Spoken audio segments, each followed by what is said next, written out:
Hello, greetings, everybody. And this is Creative Goo, and we're here to talk about all things creative around tabletop gaming, role-playing. Sculpting is what I do, but there's lots of other things we talk about.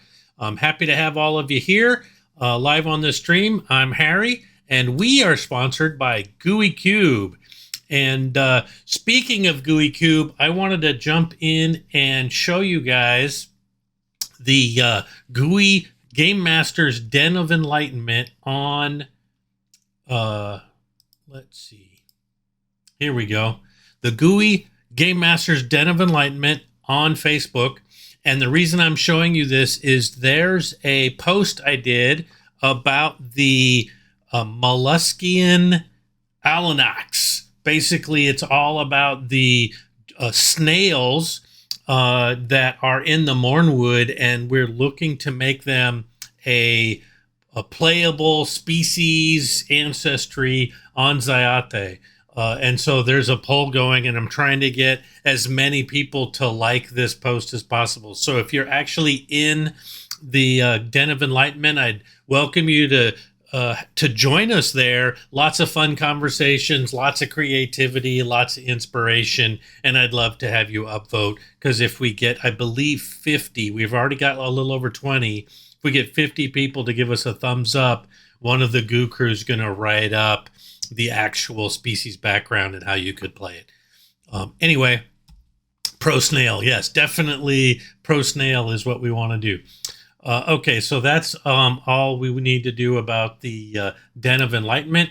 Love to have you subscribe to this channel, subscribe to YouTube, everywhere Gooey Cube exists, to get those likes and subscribes, to get people to find us. Oh, the other place I was going to show you is the actual store for Gooey Cube. Let me get that here so you guys can see it. And there's tons and tons of stuff in here. There's even free stuff you can download, but it's just a great, it's gooeycube.com, but it's a great place to go and get the resources. There's just tons and tons and tons of stuff here, everybody. So check it out. Like I said, they're a big part of my creative spark right now, and I'd love to have you guys support them as well. So the final thing I want to say before I start talking about creativity is if you have questions or want me to redirect my conversation, happy to have you guys in chat. I do monitor chat actively and respond as much as possible. And I do see Phantom, you working on an art project that's GUI based. So that love to see it. I'm actually going to be in Denver for Genghis Khan for at least part of the convention. And if you're there, I'd love to chat and talk about all things creative. As you know, very passionate on the subject. So can't wait to see what you've got cooking. And nice to see you, Geeky, Belinda, Shadowborn, lots of great people on the stream. So thank you for joining us live. Really fun part of my week is to interacting with you guys live on the stream. So I am going to talk about creating creatures, and a lot of you are interested in how that happens within the sculpting tool. And I've mentioned before, digital sculpting, there's lots of tools you use. You don't have to spend money on ZBrush. The free digital software is a Blender on the PC. The other thing is there's some inexpensive products, Nomad, Forger, where you can do 3D sculpting on a digital pad, like an iPad. I don't know if the Android environment has the sculpting tools, but they do exist in the Apple world if you have an iPad. And they're very feature rich, and you can do a lot of what we're doing here and generate STL files or OBJ files that you can print. So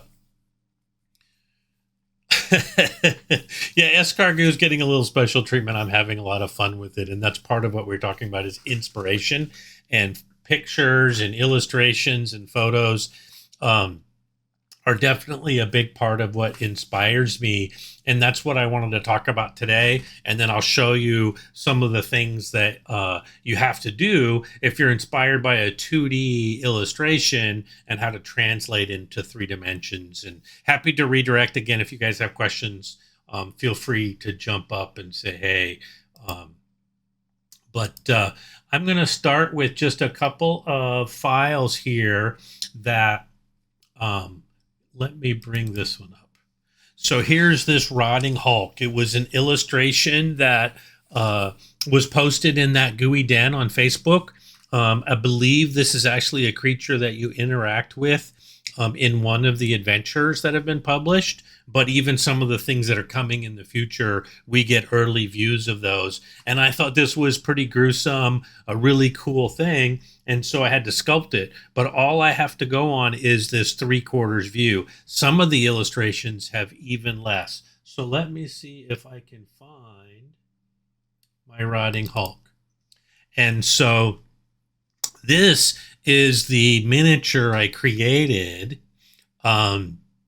for that same illustration. So this is my version of the rotting Hulk, and you can see, he's got, I'll switch, maybe I can get these guys to be side by side on the screen so you guys can get a feel. Ooh, that didn't work very well.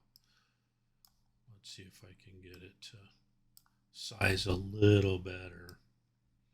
It's really designed to work full screen, but we'll switch back and forth, and let me make the illustration here. So you can see this is the illustration here on the left, and then here's my sculpt. So I've got the little sores and boils and stuff on his shoulders and on his face. He's got the snaggly teeth, and then I gave him claws, and I made sure that his feet were big so that he would stand on the base that you put him on without too much fragility in his lower extremities. I also put some wounds and things on his legs and on his back just to give him more interest. The other thing that I did that I haven't shown all that often is he has skin texture. Because he's a bigger miniature, I wanted the skin to have some texture, and I was able to put that in because he prints pretty big.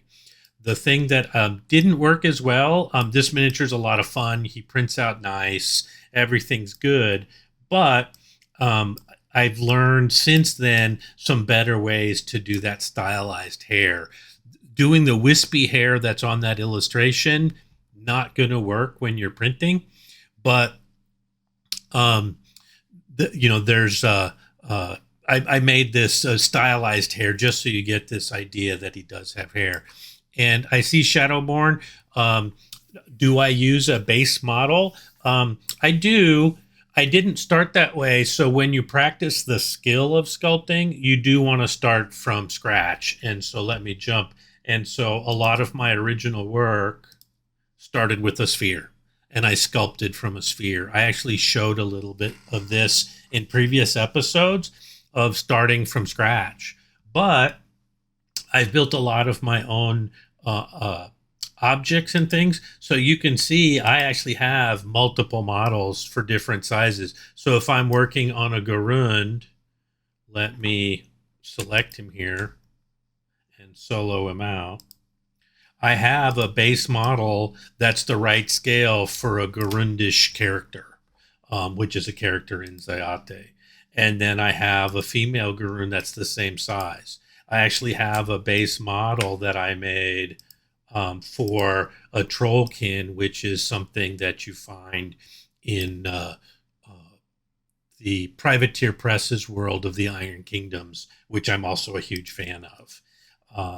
Let's see. I have some base models for the Fey Muddles, a race that's going to be available for people to play in the future.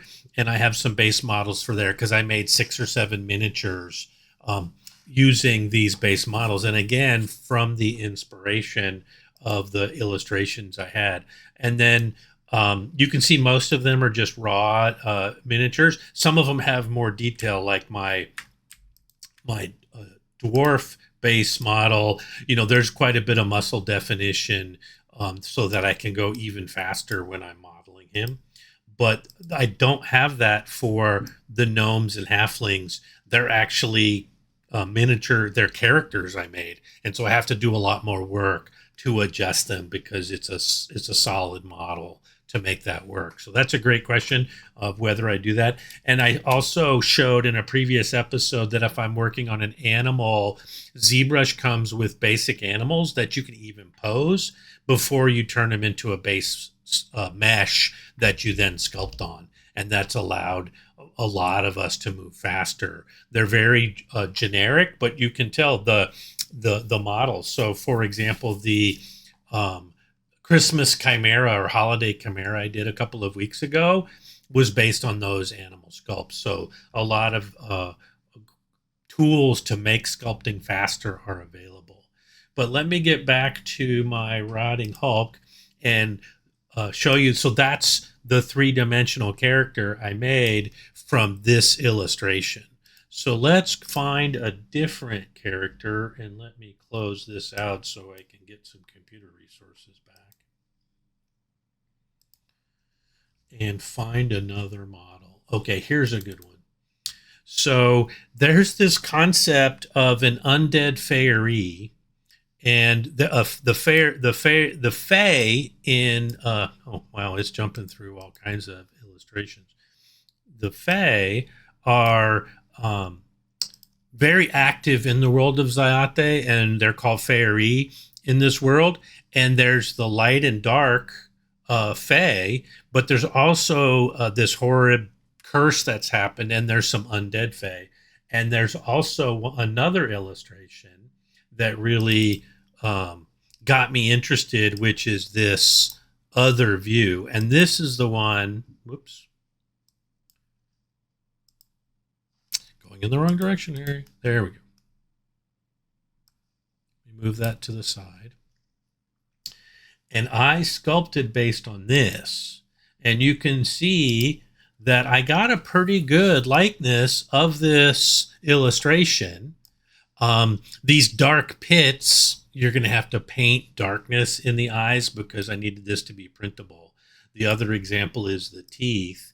And, you know, with her mouth open and screaming, if I make this an actual inset, they call it a mouth bag, it's going to have problems when it's printing because there's going to have to be support material inside there. So I made the mouth really shallow, but it still exists and it'll print the teeth. Most printers will still have support material on some of those teeth that you'll have to remove, but it prints out really nice.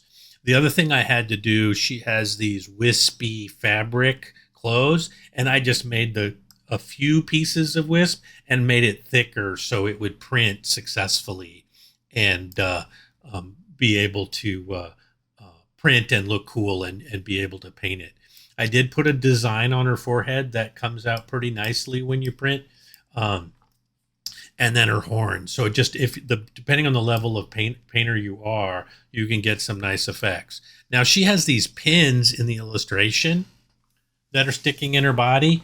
I did pins too, but I had to make them big so they were printable, right? So just to give you an idea of what it looks like when I'm sculpting. And so let me actually zoom out some more. And remember, that's the size it's going to print. And so that's really going to be an issue for a lot of printers. And Dr. Ransom Keys, that's a great question. So how good of a printer do you need for the fine details? At the moment, to be able to print this kind of where the cloak is or the cloth is sticking out, the pins are sticking out, you need a resin-based printer. Almost all the resin-based printers will print this successfully, and then the choice of resin will decide how fragile or flexible it turns out being. I just use standard water washable resin, and I have good results. If you have a regular FDM printer where it's using a filament that you press through a nozzle effectively, it can print many miniatures, but one like this would be difficult. Other miniatures it could print successfully. Now there's newer technology and newer materials in that space to make it more viable to print using an FDM printer or a filament printer to get miniatures. But someone like me would have to design the miniature differently to guarantee more success with printing. So most STL files you would download on the internet are assuming you're going to print miniatures on a resin printer and terrain like buildings and trees and things like that on a filament printer. So their assumption is you have two printers, really. Great question. All right, so let's see. There's a few others I wanted to show. There was a similar creature called an abomination, and it's similar to that rotting Hulk we saw earlier. So let me pull that up and see where I have it. Boy, I know I have it in here somewhere. But if not, I will. There it is. So again, I put a lot of texture and things on this miniature so it would be more fun to paint. And you can see it comes out pretty close, but it's not an exact match, but he was a lot of fun to do. Now, other creatures, you're getting inspiration and there may not be an illustration when you first get started. And you may have to, do your own thing. And I talked about this before, and one of the early creatures of Zayate that came up, preview, that's Escargot, that's the snail mage, and we're going to take a look at him and some of the challenges that he presented to me as a sculptor in just a few minutes. But here's that abomination. So the story I was going to tell is about this creature that was invented by the GUI family. So we were on Discord, we were chatting, and there was this concept of a catigator.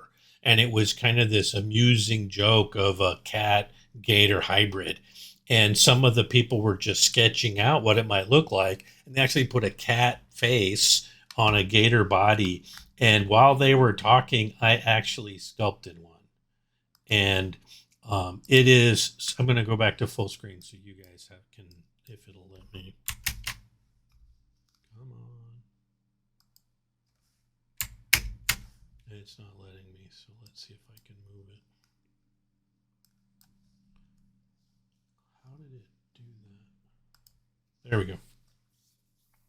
So this is the cat gator I created initially based on those fun little sketches.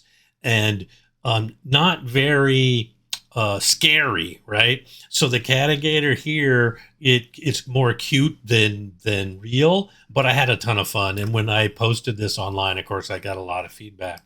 And then we started working some more, and the idea was, can we make it something that might actually live in the swamps? And the concept at that point was, well, let's merge a catfish and a gator, right? And that led to a whole different sculpt. And this is the result of that for me. And we have a really nice animal that is plausible. I mean, you could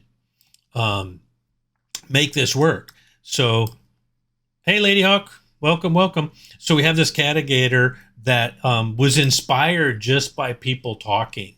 And I sculpted it, and this is my version of the catigator.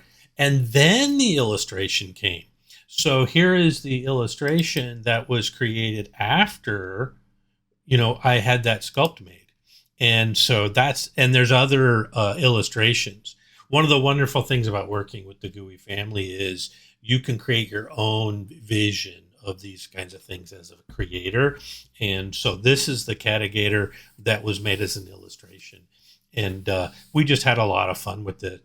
In addition to this creature, there was another inspiration that was very early on in the days of GUI Cube, and it was the crocofrog, another hybrid creature that was created, and it's unique to the world of Zayate. And there was an illustration, if I can find it. I don't know if I have the illustration. The challenge with the crocofrog illustration I found was it was this creature that was leaping out of the water. So it was a really dynamic illustration, but it was really hard to understand the anatomy of the creature. So I just went on my own and created this. So this is my version of the crocofrog. So the cross between a crocodile and a frog. And again, kind of a plausible look to it, although I made it pretty scary with these ridged horns or whatever across its back, these spikes and spines, and the gullet where it could potentially swallow you if it or it could just bite you like a crocodile might. So the crocofrog is also unique to Zayate, and it was fun to sculpt this. It was one of the first things I sculpted, and it is a creature that you actually deal with in the Red Star Rising campaign if you end up in that. So beware of swamp water if you're in any of those. So uh, a wonderful creature. So this was a lot of fun to make. And so again, the inspiration we're getting with all of this interaction with the people that are involved in GUI Cube, both the community members as well as the people that work and create with GUI Cube. So, Belinda, that's a great question. I definitely use references. We talked about this in a previous episode. I use Google Images a lot, and I use Pinterest for more, non, anatomy things, right? So, but yeah, I look at the bugs. So, like, I made a wasp wolf it was just something I wanted to. This crossbreed thing is a lot of fun as a sculptor. So, I created a wasp wolf, and I looked at pictures of wolves and all that stuff and pictures of wasps and put them together. And I think the Catigator ends up winning, but only because of the way the statistics, the stats for D&D were built. The Catigator is actually a tougher creature. But with, I actually have two different sizes of crocofrog that I print out, and the big crocofrog would take on any Catigator. That thing's big. But that's just because I have the access to my own files and I can do whatever I want. All right, so I'm going to walk through a couple of others. Maybe I'll just show you sculpts and see if you want to see the illustration that led to it. So this is a creature that I used that I was telling you about, that animal base that I can get within ZBrush. And I started with that base and then moved the miniature around, right? So you can see that the pose has him arching his back and turning a little bit. His head's turned. And the lion in the world of Zayate has two tails, so he's got that. He's got these fancy horns and saber teeth, right? So he was a lot of fun to make and a very simple model. So I think I got him done in a day. It was just a fun project in an afternoon, and he turned out pretty good. Yeah, I tried to do as much realism there. I didn't sculpt fur on that. When you look at a tiger or a lion, even at the zoo, you really don't see the fur. You see the sleek body. It's not a shaggy animal. And so when you paint it, you can add whatever patterns you like. And so this was a lot of fun, and it leaves the painter a lot of room to do whatever they want. There's another creature called, I think it's called a dusk wolf, and it's in the Mournwood. And one of the main things that made it different, besides it being really creepy, is it has multiple eyes. And it looks really great on the screen here. And I had so much fun making this dude, and it had this really thick, mangy fur. Is when I print it, you hardly can see the eyes. Because remember, it's going to print about that big, right? And so you can't tell if he has eyes at all. But he was a lot of fun. I've worked on them, like in this model, I've tried to add more definition to the eyes, but it's just tough to make that look right. So a good painter will notice and maybe make them white and the fur a really dark brown, then they will punch out. But if for a single model, where you're just looking at the raw model, and when I painted it, I made the eyes black, and you can't tell they're there unless you pick up the model and put it close to your eyes. So he was a lot of fun, and that was from an illustration again that I saw in the GUI Den. So I don't know if I have that handy. I don't think I do. I don't save every image. That gives me an idea. The other things, that I have, these are they're called Quenda. So it's this animal, and they're somewhat domesticated. So he's got this barding on him. So I have a wild version and a barded version. So lots of fun making this guy. Um, let's see who else we have to showcase. Oh, I think we gave one of these away, but I printed and painted this one. So in the world of Zayate, these floating eyeballs are quite different. They're called oculix, and you can see it just has one primary eye and then a lot of tentacles and things. And I made two versions, one with this tentacle that holds it up, so it stands on its own. Well, you have to base it to a base. It's off balance. It doesn't stand by itself, but it can be mounted without worrying too much. And this is available on my mini factory if you want to get one. So anyway, this is a really nice miniature, but I also sculpted it without. So you can get, I don't have it for sale at the moment. So you'd have to ask for it if you buy it. And so you could put like a wire or mount it to like a cliff edge or the back of a cave, so it even looks more like it's floating. Obviously, I can make it float in a digital environment without any trouble at all. But I made one of these too, and I just used a wire and painted it black, and so it disappears into the background and it looks like he's floating. So really good stuff. Another thing that inspired me, and the nice thing about me as a sculptor, a clear mount would work. Like if you had a clear peg of plastic, that works really well. I use those too. But I don't usually buy a lot of that extra stuff. And so I have wire, so I use wire. This is another one that was difficult. Let me see if I think I have the illustration for this one. Let me zoom in a bit. And so this is the illustration you get. It's kind of in this smoky area. Its lower half, it's not clear how much is smoke, how much is part of the body. And he's got this wild hair. Well, if you think about sculpting something like this and you're super inspired, you have to solve this as a problem, right? So looking at the model, I got the hair pretty well, this wispy hair smoke thing. And so depending on your painting skills, you could make that look really good. And then the arms, let me zoom in. I didn't make them wispy, but I gave them like a pattern.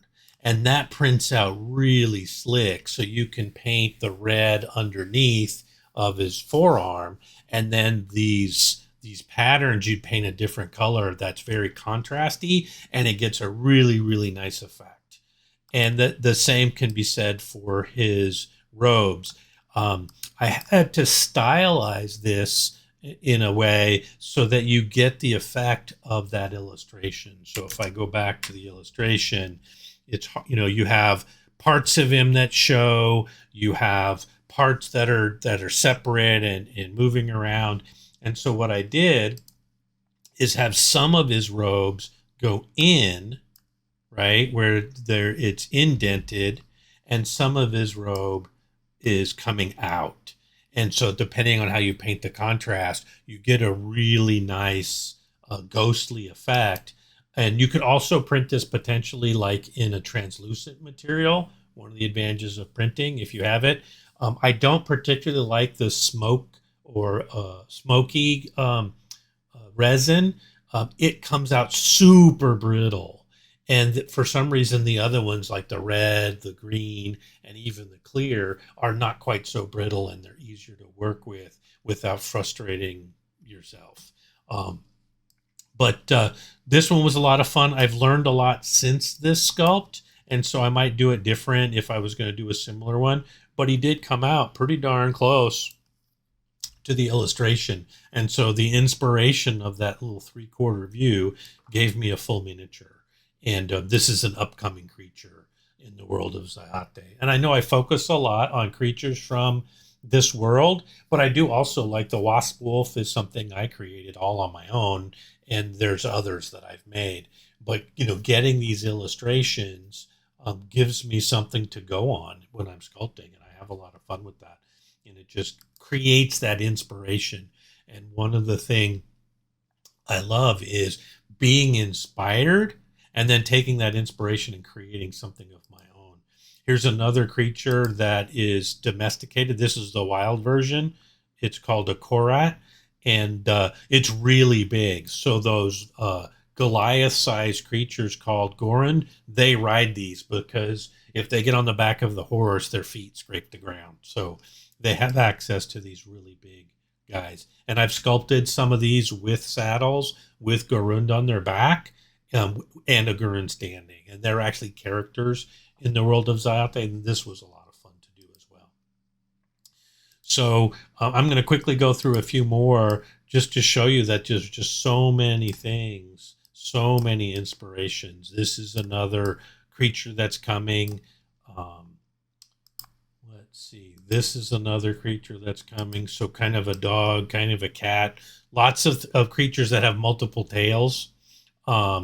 This is called a Phaeline. So it's a Fae-based animal. Could be a ranger's pet. Who knows? Let's see. Oh, this one was quite a bit more work. And let me zoom out so you can kind of get a feel for the whole thing. And again, if you have any questions, let me know. And I think I have the illustration of this guy handy. Come on.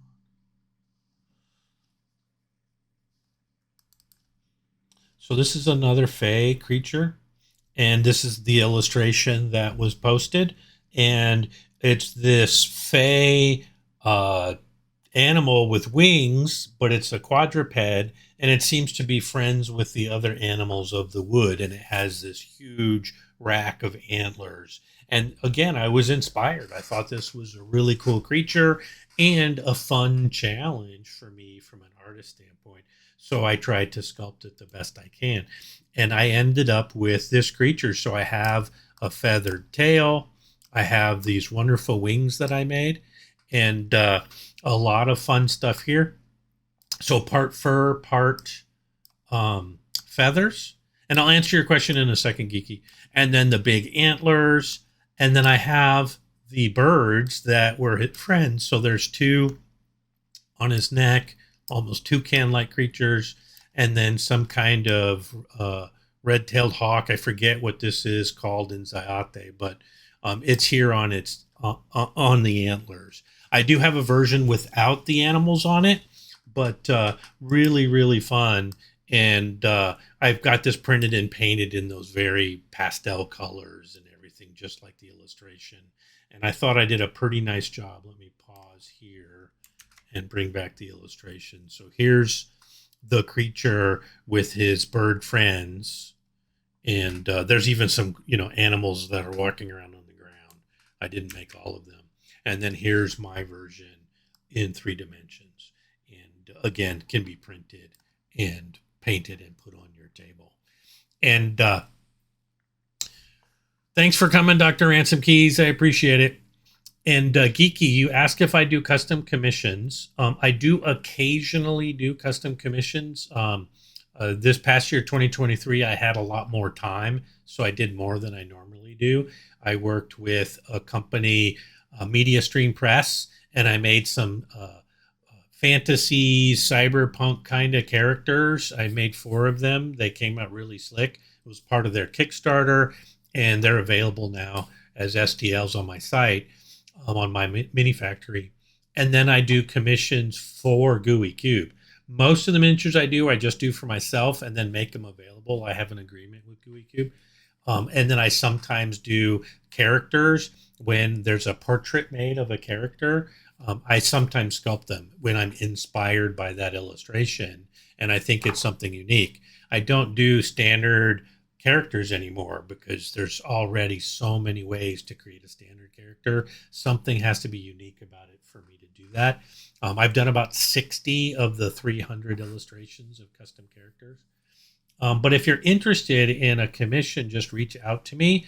I have to tell you, I'm a more expensive artist than you might find through another source. So a lot of other artists you can find on the internet charge less. They might live in a cheaper geography or something like that. Maybe they might not live in the United States at all, and they can do sculpting for you and do a wonderful job. I know many of them, and they're very high quality artists, and they do great work. There are also some that aren't quite so good. But if you're interested, reach out to me and we can talk about a price.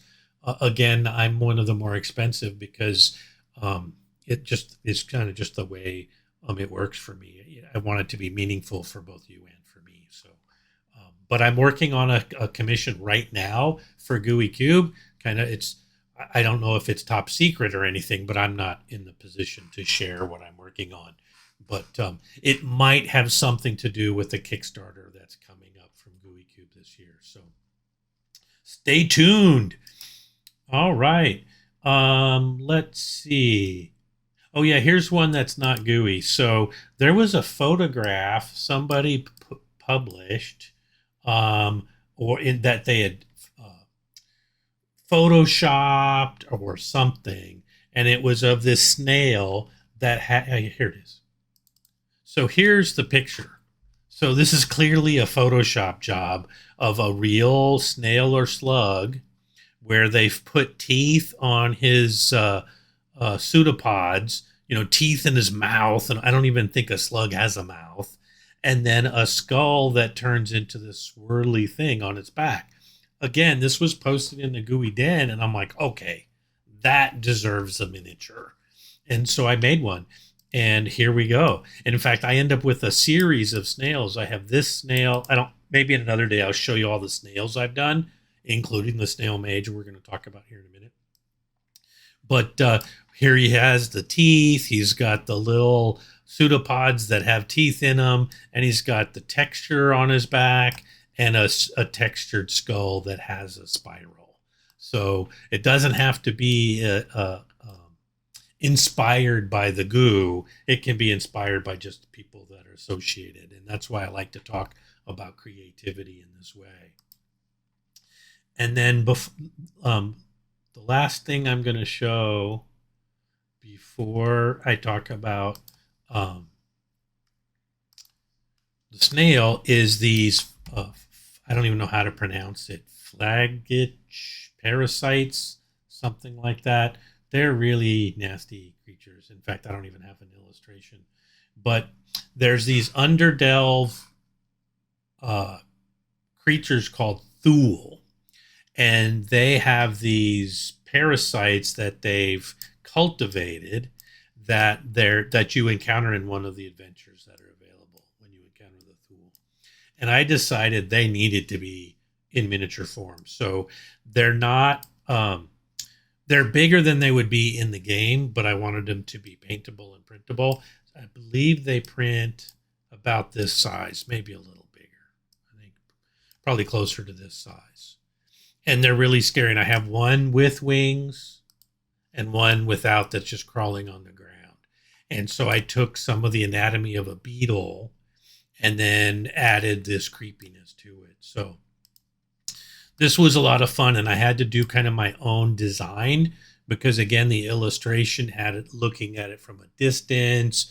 I think there was fog in the room and all those things. So this was a lot of fun. And so, again, a fantasy creature that you could use for any purpose, but it's really creepy. And it's very creepy in the world of Zayate. These are nasty, nasty creatures to come across. So let me talk about this snail. And I'm having a ton of fun, everybody. I hope you are as well. Let me close some of these screens to get some resources back on my computer here.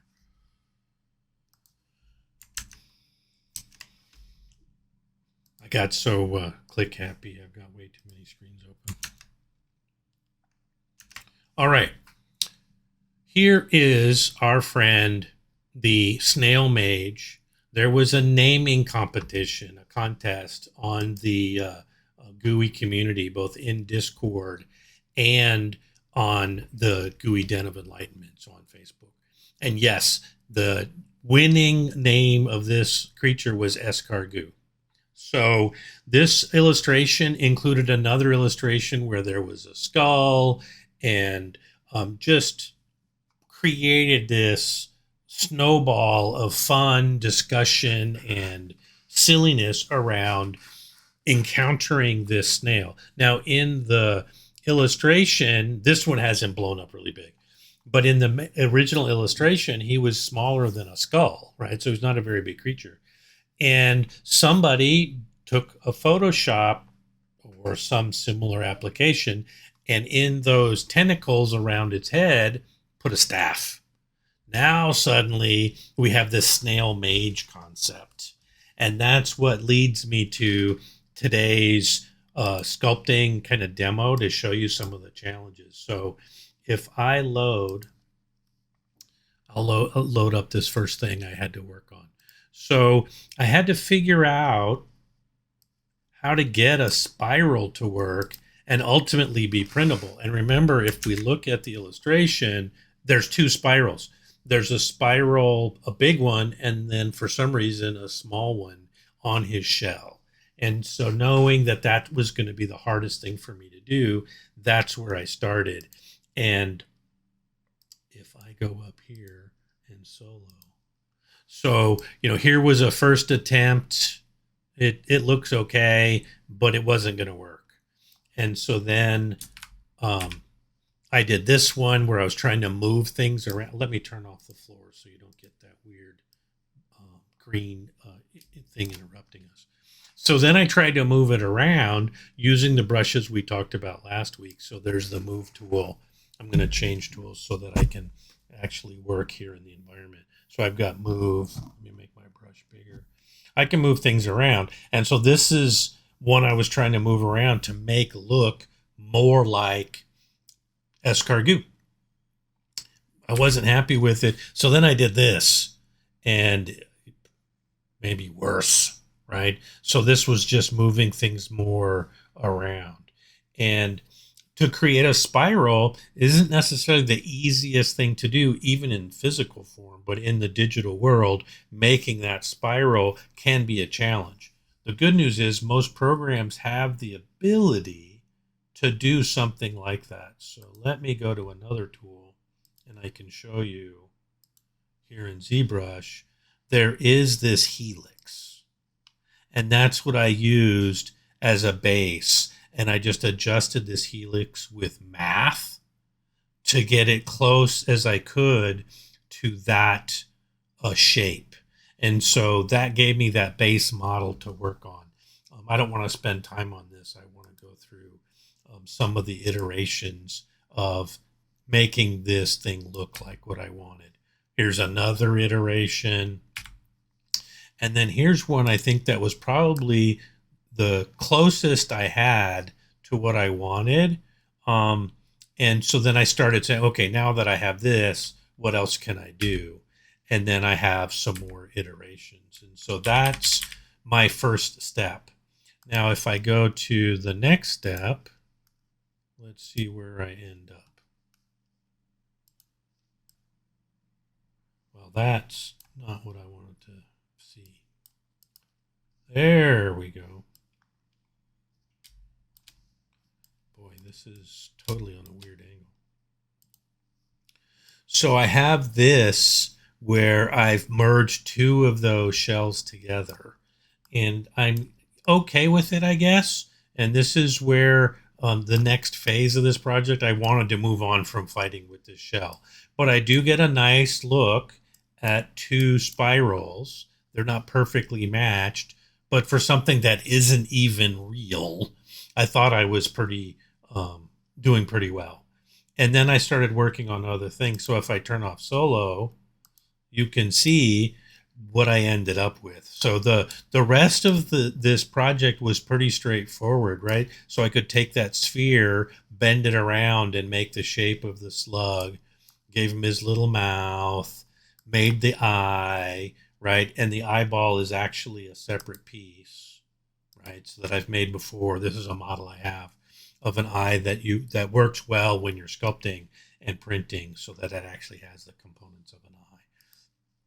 And then I did the tentacles wrapped around a staff that I made, and I tried to make the staff. Let's see, where is the staff? Come here.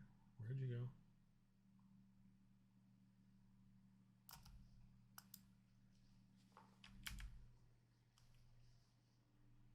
I'll just do this. So here's the staff I made. It actually looks like there's two.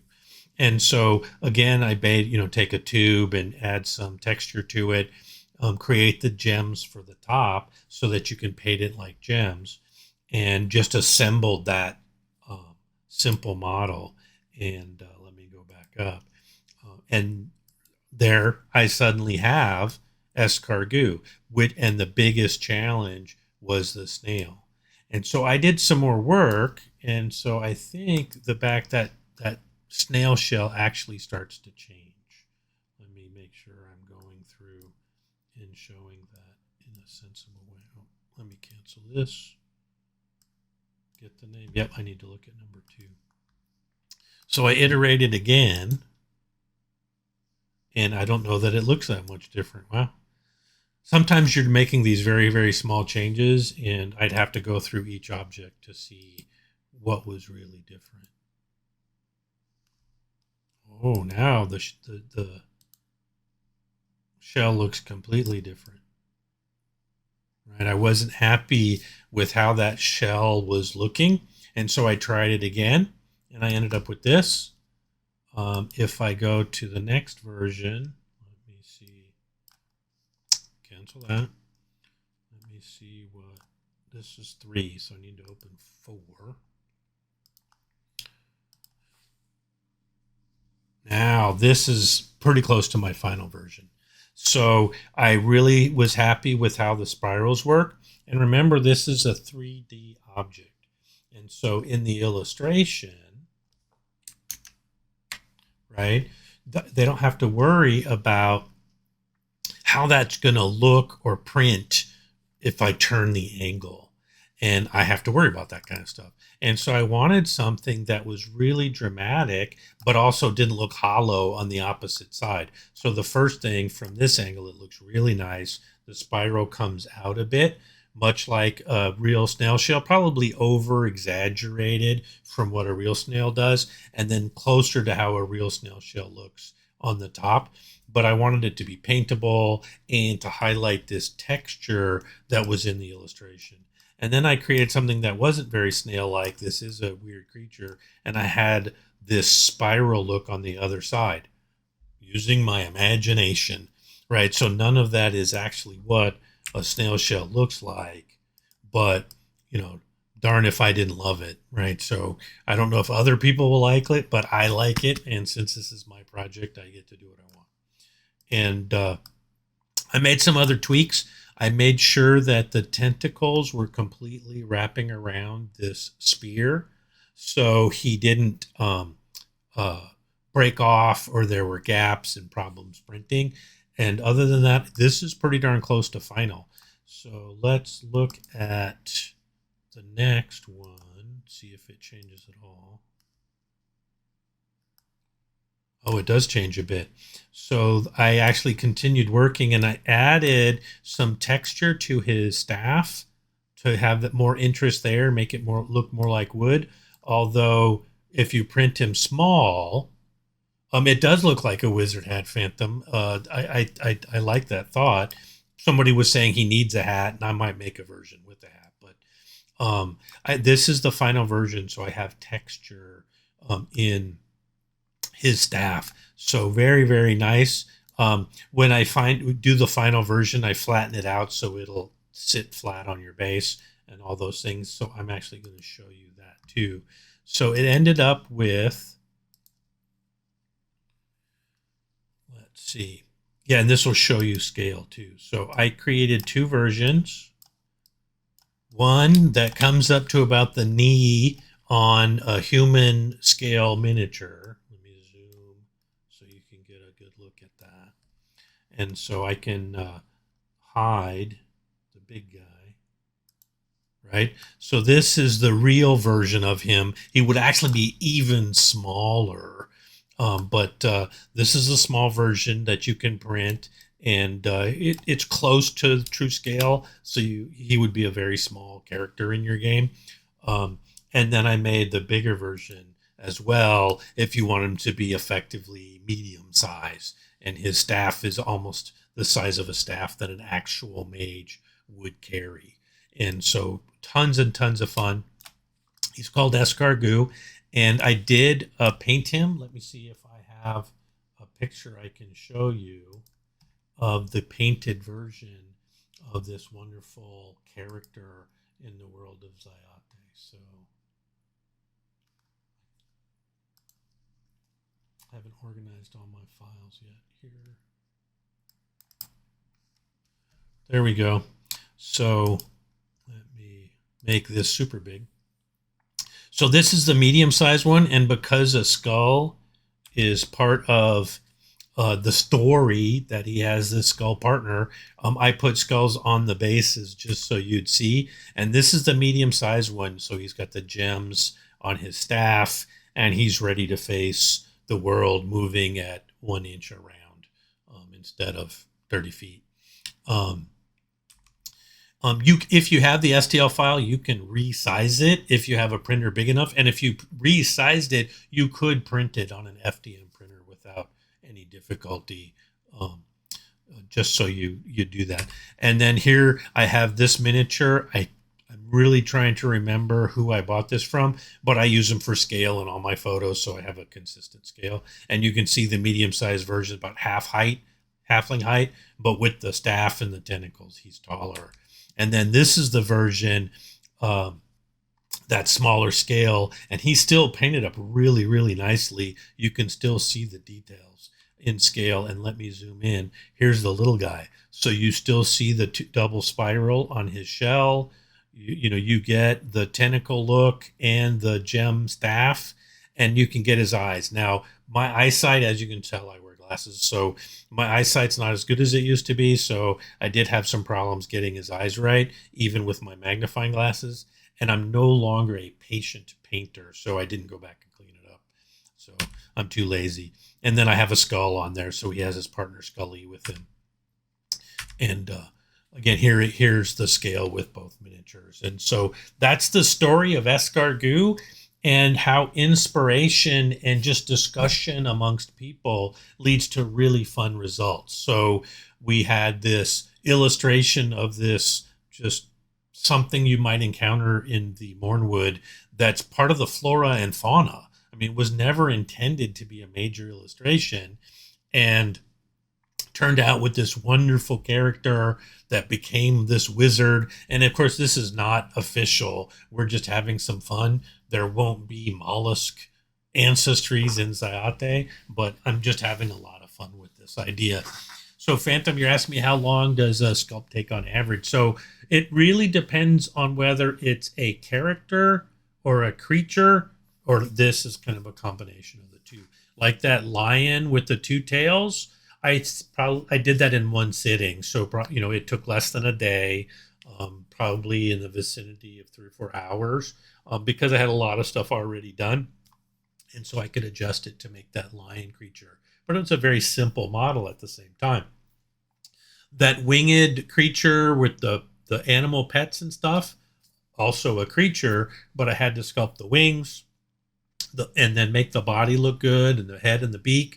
Then I had to sculpt the 2 different types of birds that were his friends.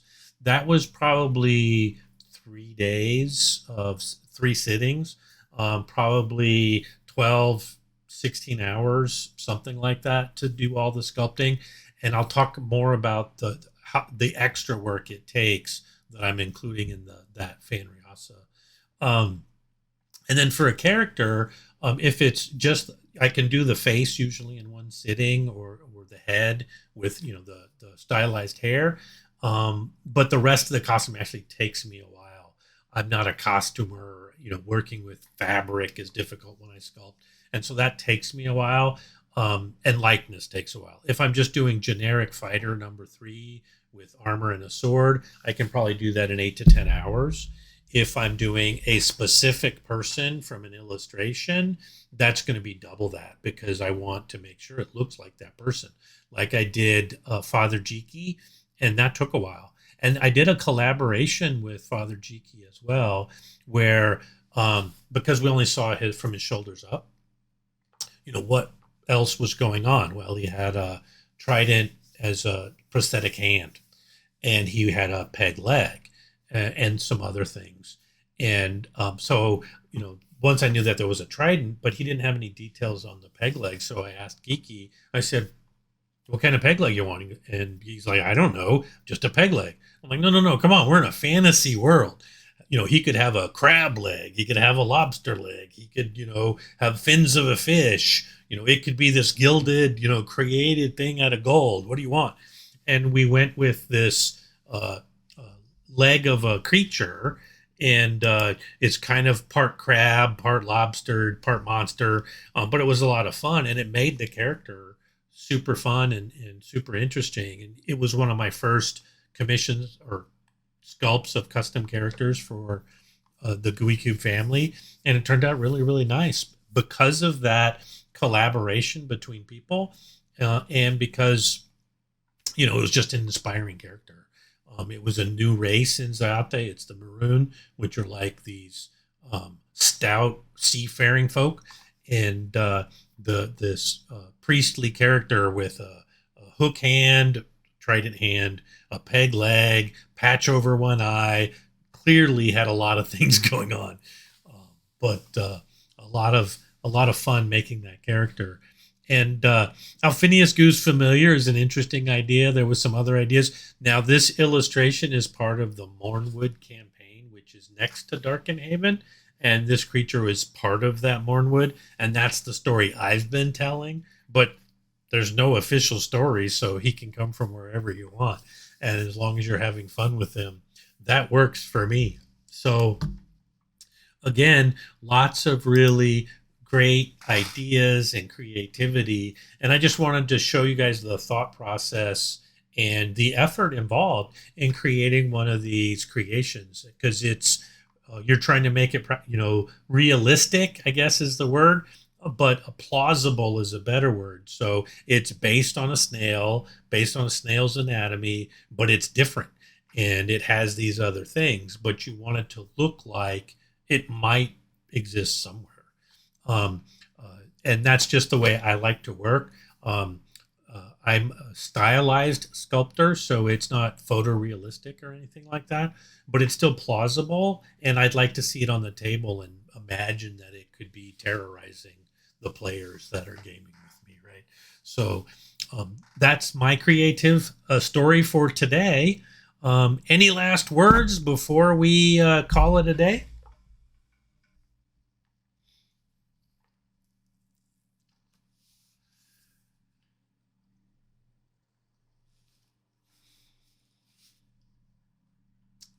Well, with that, everybody, I do want to sign off, and I hope everybody has a wonderful week.